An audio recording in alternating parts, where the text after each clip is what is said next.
बदकिस्मती से हमारे मुल्क के जिस तरह के हालात चल रहे हैं उसमें हमारा हर पाकिस्तानी शहरी जो है वो ये ख्वाहिश रखता है कि वो किसी तरह पाकिस्तान छोड़कर किसी और मुल्क में शिफ्ट हो जाए।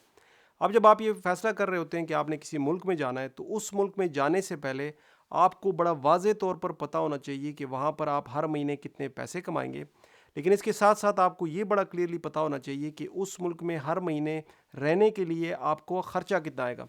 अब ये जो आपकी इनकम और कॉस्ट ऑफ लिविंग का बैलेंस है, ये जब आपको मालूम होगा तो आप बड़ा क्लियरली डिसाइड कर सकेंगे कि उस मुल्क में मूव करना फाइनेंशियली आपके लिए कैसा डिसीजन है। आज की इस वीडियो में मैं आपको बताऊंगा कि आयरलैंड में हर महीने आपका खर्चा कितना आएगा और इस तरह से आप अपनी इनकम के हिसाब से डिसाइड कर पाएंगे कि क्या आपको आयरलैंड मूव करना चाहिए या नहीं। तो चलें जनाब, आपका हर महीने का यहाँ पर बजट बनाते हैं।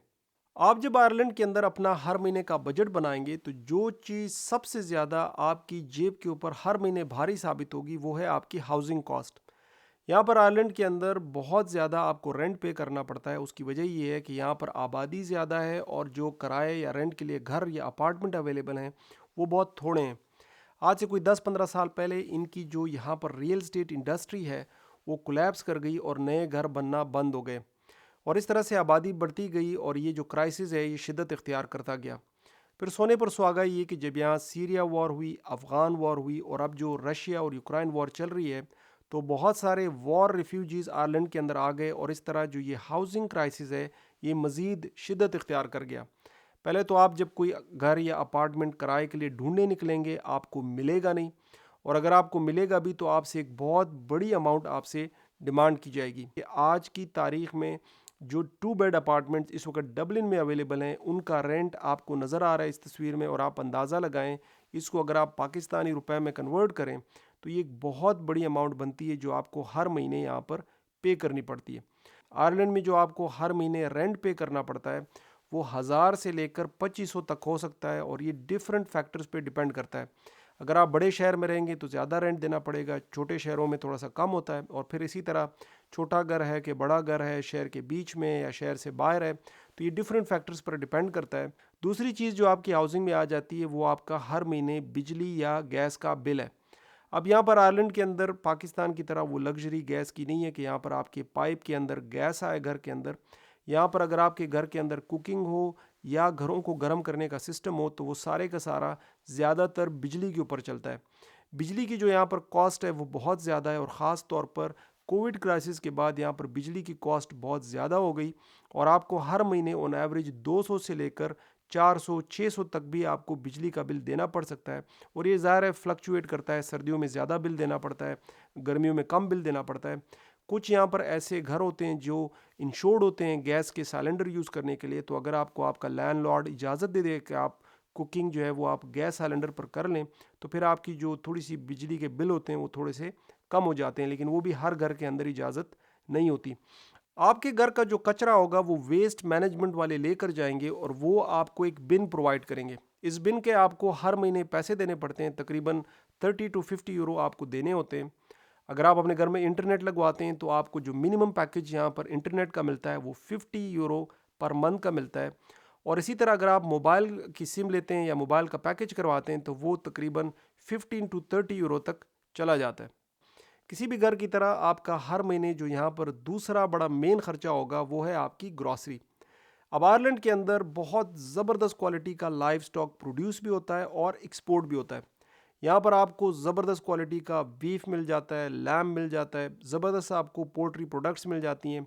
जो डेयरी प्रोडक्ट्स हैं जिसमें दूध है, दही है, बटर है, चीज़ है, top of the top quality का आपको यहाँ पर मिलता है और उनकी कीमत भी बहुत ज़्यादा मुनासिब होती है।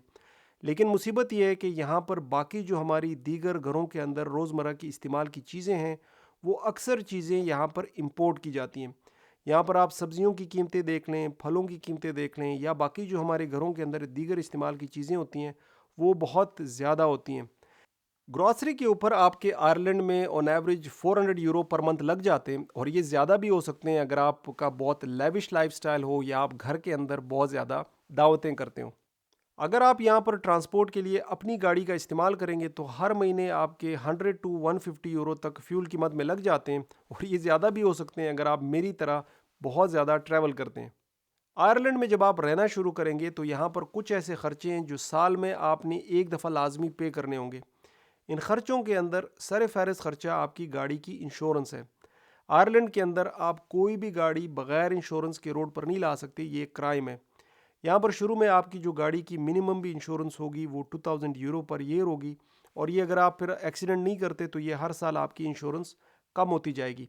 इसी तरह अगर आप कोई गाड़ी रखेंगे तो आपने हर साल लाजमी उस गाड़ी का रोड टैक्स भी पे करना है, और गाड़ी का जो यहाँ रोड टैक्स होता है वो मिनिमम 200 यूरो होता है, और ये फिर ज़्यादा भी हो सकता है अगर बड़ी गाड़ी हो या पुरानी गाड़ी हो या ज़्यादा CO2 इमिशन हो। इसी तरह अगर आपने घर में टीवी रखा तो हर साल आपने टीवी लाइसेंस के भी 180 यूरो पे करने। तमाम जितने डॉक्टर्स आयरलैंड में एज अ डॉक्टर काम करते हैं और आयरिश मेडिकल काउंसिल से रजिस्टर्ड होते हैं, वो तमाम डॉक्टर्स हर साल 600 यूरो आयरिश मेडिकल काउंसिल को रिटेंशन फ़ीस भी पे करते हैं, और ये एक बहुत बड़ी अमाउंट है जो आपको हर साल पे करनी होगी।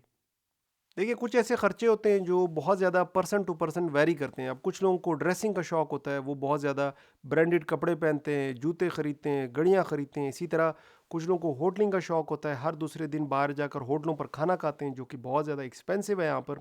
इसी तरह कुछ लोगों को नए से नए गैजेट्स रखने का शौक़ होता है, हर साल नए मॉडल का मोबाइल ख़रीदते हैं, नए से नए मॉडल का लैपटॉप ख़रीदते हैं।